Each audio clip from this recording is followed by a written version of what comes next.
मंडळी, तुम्ही कधी असा हा कोथिंबीरमध्ये किसलेला बटाटा घालून खमंग आणि खुसखुशीत पदार्थ बनवला नसेल तर 100% खात्री देऊन सांगते, आजची रेसिपी जर तुम्ही एकदा बघितली ना तर बनवल्याशिवाय राहणार नाही. शिवाय हा पदार्थ 8 ते 10 दिवस टिकणार आहे. चला तर करायला घेऊयात. यासाठी आपण एक वाटण करणार आहोत. इथे 5 ते 6 हिरव्या मिरच्या, 15 ते 20 लसणाच्या पाकळ्या आणि आल्याचा तुकडा घेतलेला आहे. लसणाच्या पाकळ्या लहान आहेत म्हणून जास्त घेतल्या आहेत. आणि त्यानंतर एक मोठा चमचा अख्खे धणे घालायचे, 1 चमचा जिरं घालायचं आणि पाणी न घालता आपल्याला जाडसर वाटून घ्यायचं आहे. हे बघा, पाणी न घालता एकदम जाडसर असा हा ठेचा बनवून घेतलेला आहे. या पद्धतीने बनवून घ्यायचा. यानंतर इथे मी एक बटाटा घेतलेला आहे. मीडियम आकाराचा बटाटा आहे. धुवून आधीच घेतलाय. यानंतर याचं वरचं साल आहे ना ते काढून घेऊया. या प्रकारे हे बघा, साल काढल्यानंतर धुवायचं नाही, आधीच चांगला धुवून घ्यायचा. हे बघा. यानंतर इथे मी किसणी घेतलेली आहे. जी बारीक साईडची किसणी असते ना त्याने हा बटाटा किसून घ्यायचा. हा बघा, बटाटा असा मी हा किसून घेतलेला आहे. एकदम बारीक बारीक असा आपला हा किस तयार झालाय. या पद्धतीने किसून घ्यायचा. तुम्ही हा बटाटा पाहिजे तर उकडून सुद्धा घेऊ शकता. हे बघा, एका ताटात काढून घेतलाय. यानंतर एक जुडी कोथिंबीर धुवून स्वच्छ चिरून घेतली आहे. म्हणजेच 2 वाटी आपली ही कोथिंबीर आहे आणि बटाट्याचा किस आहे तो 1 वाटी झालेला आहे. तर अशी आधीच धुवून घ्यायची आणि त्यानंतर बारीक बारीक चिरून घ्यायची. पाणी यामधलं सगळं काढून घेतलेलं आहे. आता यामध्ये घालूया हा बटाट्याचा किस. यानंतर घालायचं आहे यामध्ये 1 मोठी वाटी बेसन. सारख्याच वाटीने अर्धी वाटी तांदळाचं पीठ घेतलेलं आहे. काही मसाले घालूया. हळद 1 चमचा लहान, 1 चमचा लाल तिखट, कारण आपण ठेचा घालणार आहोत त्यामध्ये सुद्धा मिरच्या घातलेल्या आहे. 1 चमचा धणे आणि जिरे पावडर मिक्स घातली आहे. 1 चमचा लहान गरम मसाला, 1 चमचा जिरं आणि त्यानंतर घालायचे आहेत 2 मोठे चमचे तीळ. 1 चमचा ओवा घेतलाय. हातावर असा चोळून घालूया म्हणजे याचा फ्लेवर खूप छान येतो. ओव्याचा वापर सुद्धा नक्की करा. पचनासाठी सुद्धा खूप चांगला असतो ओवा. आता घालूया आपण जो ठेचा बनवला होता तो ठेचा घातलेला आहे. 1 वाटी ठेचा हा आपला तयार झाला होता. चवीप्रमाणे मीठ आणि 1 चमचा साखर घातलेली आहे. यानंतर अर्ध्या लिंबाचा रस पिळून घेऊया. लिंबाचा रस पिळून घेतलेला आहे. आता यामध्ये आपल्याला पाणी घालायचं आहे. तर ज्या मिक्सरच्या भांड्यामध्ये मी ठेचा बनवला होता त्यामध्येच पाणी घालून अगदी जरासं पाणी घातलंय, जास्त पाणी घालायचं नाही. गरज वाटली तरच पाण्याचा यामध्ये वापर करायचा. व्यवस्थित असं मिक्स करून घ्यायचं आहे. आपण मस्त 8 ते 10 दिवस टिकणारी खमंग खुसखुशीत अशी कोथिंबीर वडी बनवतोय. ती सुद्धा बटाटा घालून. तुम्ही कधी अशी ही बटाटा घालून कोथिंबीरची वडी बनवली नसेल तर एकदा बनवून बघा. चवीला खरंच खूप छान लागते, शिवाय खुसखुशीत सुद्धा होते. तर इथे मला बेसन थोडंसं कमी वाटतंय म्हणून मी 2 चमचे अजून बेसन घातलेलं आहे. बेसनचा वापर लागेल तसा करायचा. तर 2 चमचे म्हणजे आपण 1 वाटी आधी घेतलं होतं ना त्याच वाटीने 1 वाटीने बेसन घातलेलं आहे. आता परत एकदा सगळं मिक्स करून घ्यायचं आहे. हे बघा, व्यवस्थित असं आपलं हे बॅटर तयार झालेलं आहे. थोडंसं सैलसर असं बनवून घ्यायचं. एकदम पातळसुद्धा बनवून घ्यायचं नाही, नाही तर वड्या व्यवस्थित बनत नाही. मस्त असं हे कोथिंबीरचं बॅटर तयार झालं आहे. आता ही कोथिंबीर वडी बनवण्यासाठी मी वापरते अगारो रिजन्सीचा मल्टी कुक केटल. यामध्ये अगदी झटपट कोणतेही पदार्थ बनतात. मल्टी कुक केटल असल्यामुळे एका वेळेला तुम्ही 2 पदार्थ यामध्ये बनवू शकतात. यासोबत आहे ग्लास लीड आणि स्टीलचा स्टीमिंग पॉट. तर आपण या स्टीलच्या स्टीमिंग पॉटमध्येच वडी वाफवून घेणार आहोत. तर यामध्ये मी बटर पेपर घालते. तुम्ही डायरेक्ट यामध्ये तेल लावून वडीचं मिश्रण घालू शकता, पण मी बटर पेपर घालते म्हणजे आपल्याला ते काढता येईल व्यवस्थित. यानंतर थोडंसं तेल घालायचं आहे, याला लावायचं आहे या पद्धतीने ब्रशने. नाही लावलं तरी सुद्धा चालेल, पण बटर पेपर यामुळे सहज निघून येतो. तेल लावून घेतलेलं आहे. यानंतर आपण जे कोथिंबीर वडीचं बॅटर बनवून ठेवलं होतं ते सगळं बॅटर यामध्ये घालायचं आहे. मंडळी, तुम्हाला माझी जर रेसिपी आवडत असेल तर एक लाईक करायला विसरू नका आणि तुम्ही कुठून ही रेसिपी पाहता हे सुद्धा मला कमेंटमध्ये नक्की सांगा, म्हणजे मी तुमचे आभार मानू शकीन आणि मलाही कळेल ही रेसिपी माझी कुठून पाहिली जाते।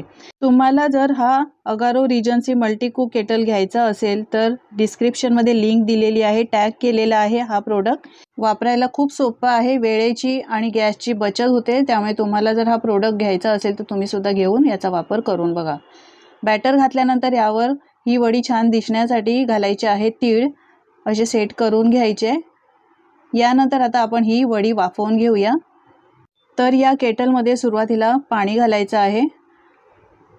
पाणी घातल्याशिवाय हे चालू करायचं नाही, याचं पॉवर बटन ऑन करायचं नाही। याला एक स्टेनलेस स्टीलची जाळी सुद्धा दिलेली आहे, ती ठेवली आहे। यानंतर पॉवर बटन ऑन केलं आहे, केटलला पॉवर बटन दिलेलं आहे ते सुद्धा ऑन केलेलं आहे आणि यानंतर वडी सेट केलेलं स्टीमिंग पॉट यावर ठेवायचं आहे, लीड लावायचं आहे आणि 7 ते 8 मिनिटात आपल्याला ही वडी आता वाफवून घ्यायची आहे। जास्त वेळ लागत नाही, 7 ते 8 मिनिटात आपली ही वडी वाफवून होते। पॉवर ऑफ करायचा आहे, लीड काढायचा आहे। तुम्हाला दाखवते पहा, ही वडी अगदी 7 ते 8 मिनिटात मस्त छान अशी या अगारो रिजन्सी मल्टी कुक केटलमध्ये वाफवून झाली आहे। सुरीने चेक करायचं, अजिबात या सुरीला चिटकत नाही, याचा अर्थ वडी छान वाफवलेली आहे। आता ही काढून घेऊया। हे पहा, मस्त अशी वडी वाफवली आहे यामध्ये। आता ही वडी आहे ही थंड करायला ठेवूया आणि यासोबत खाण्यासाठी मस्त अशी चटपटीत चटणी बनवूया। यासाठी मिक्सरच्या भांड्यात मूठभर कोथिंबीर घालायची, 2 हिरव्या मिरच्या, 1 मोठा चमचा शेव घातलेले आहेत, 1 चमचा दही घालायचं, आलं घालायचं, साखर घालायची आणि मीठ घालायचं आहे चवीप्रमाणे आणि अगदी जरासं पाणी घालायचं आहे, कारण दही सुद्धा घातलेलं आहे। आणि आता ही चटणी वाटून घ्यायची। शेव घातल्यामुळे ही चटणी मस्त अशी चटपटीत लागते। तुम्ही कधी अशी ही कोथिंबीरची चटणी बनवली नसेल तर एकदा तुम्ही या पद्धतीने अशी ही कोथिंबीरची चटणी बनवून तर बघा। आपण बाहेर जेव्हा खायला जातो ना स्नॅक्स, त्यावेळेला अशीच ही चटणी देतात, तर तुम्ही घरच्या घरी अशी बनवू शकता। कोथिंबीर वडी आपली छान थंड झालेली आहे, काढून घेऊया आणि वरचा बटर पेपर सुद्धा काढून घेऊया। कोथिंबीर वडी थंड झाल्याशिवाय याला कापायचं नाही, गरम असताना कापली तर ती व्यवस्थित कापली जाणार नाही। मस्त दिसते हे बघा, शिवाय आपण जो ठेचा घातलाय ना त्यामुळे ही कोथिंबीर वडी चवीला एकदम खमंग अशी लागते। मस्त असा हातात सुगंध येतोय, तळल्यावर विचार करा चवीला किती छान लागेल। आता आवडीच्या आकारामध्ये आपण कापून घ्यायची आहे। मी चौकोनी आकारामध्ये ही कोथिंबीर वडी कापून घेते। ही कोथिंबीर वडी आहे ना अशी तुम्ही कापून एअरटाईट कंटेनरमध्ये 8 ते 10 दिवस फ्रीजमध्ये ठेवू शकता आणि जेव्हा तेव्हा तुम्हाला खायची इच्छा होईल ना त्यावेळेला अशी ही कोथिंबीर वडी बनवून तुम्ही तळून खाऊ शकता। मस्त झाल्यात वड्या हे बघा, एकदम खमंग बनतात आणि तळल्यानंतर एकदम खुसखुशीत अशा बनतात, चवीला खरंच खूप छान होतात।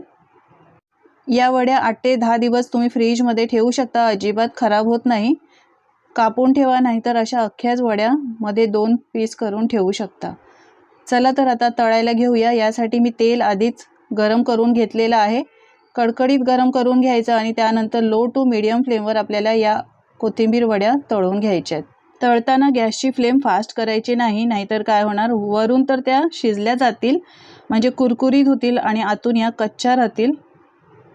तुम्ही या अशा न तळता सुद्धा खाऊ शकता, तशाही खूप मस्त खमंग वाटतात खायला, पण अशा तळून खाल्ल्याने याची चव दुप्पट होते।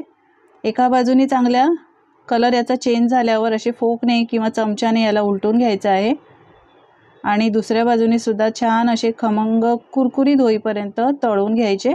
एकदम मीडियम फ्लेमवर आपल्याला हे तळायचे आहेत, गॅसची फ्लेम फास्ट करायची नाही। मस्त असा याचा सोनेरी रंग आलेला आहे हे बघा। सगळ्या वड्या छान अशा उलटून पालटून तळून घ्यायच्या, म्हणजे सगळ्या बाजूनी त्या एकसारख्या तळल्या जातील। मस्त अशा दिसतायत, सुगंध फारच छान येतोय, मस्त अशा सोनेरी रंग आलेला आहे। काढून घेऊया या एखाद्या जाळीवर, म्हणजे एक्स्ट्राचं तेल निथळून जाईल। हे बघा, काढून घेतलेत सगळ्या, रंग पाहू शकता, तीळ घातल्यामुळे मस्त असे दिसतायत। हे तुम्ही यापुढे बाहेरून कधी आणणार नाही, घरच्या घरी अशा झटपट सोप्या पद्धतीने कोथिंबीर वडी एकदा नक्की बनवून बघा। बाकीचे उरलेलं सुद्धा मी या कोथिंबीर वड्या तळून घेते। एका बाजूनी लालसर झाल्यानंतर याला उलटून घ्यायचं आणि दुसऱ्या बाजूनी सुद्धा चांगले असे तळून घ्यायचे आहेत। मस्त असा सोनेरी रंग आलाय। या कोथिंबीर वड्यासुद्धा काढून घेऊया। तेल सगळं निथळून घ्यायचं आहे, म्हणजे या तेलकट अजिबात होत नाहीत। सगळ्या कोथिंबीर वड्या मी याच पद्धतीने तळून घेतल्या। आवाजावरून तुम्हाला कळलंच असेल की किती या कुरकुरीत झालेल्या आहेत। मस्त दिसतायत, चवीला खरंच खूप छान लागतात। तुम्ही या पद्धतीने कधी बटाटा घालून अशा या कोथिंबीर वड्या केल्या नसतील तर एकदा करून बघा। संध्याकाळच्या छोट्या भुकेसाठी म्हणा किंवा जेवताना काही तुम्हाला वेगळं काही चटपटीत खायचं असेल ना, त्यावेळेला अशी ही तुम्ही कोथिंबीर वडी बनवून खाऊ शकता। मस्त लागते। आपण जी चटणी बनवली आहे ना, ती सुद्धा खरंच खूप छान झाली आहे। या पद्धतीने तुम्ही अशी ही चटणी बनवली ना तर बाहेरून तर कधीच आणणार नाही। तुम्हाला आवाज दाखवते, हे बघा किती कुरकुरीत झालेली आहे कोथिंबीर वडी। तोडून सुद्धा दाखवते, हे बघा आतपर्यंत मस्त अशी शिजलेली आहे। तर मंडळी, तुम्ही कधी अशी या पद्धतीने ही कोथिंबीर वडी बनवली नसेल तर एकदा बनवून बघा आणि तुमचे अनुभव माझ्यासोबत शेअर करा। हिरव्या चटणीबरोबर खा, तुम्हाला आवडेलच। आजची रेसिपी कशी वाटली कमेंट करून सांगा। जराही आवडली असेल तर मित्रमंडळी आणि कुटुंबासोबत शेअर करा। अळूवडीची सुद्धा रेसिपी वेगळ्या पद्धतीने अपलोड केलेली आहे, ती सुद्धा एकदा नक्की पहा। लिंक डिस्क्रिप्शनमध्ये दिलेली आहे। चॅनलवर जर नवीन असाल तर चॅनलला सबस्क्राईब करा।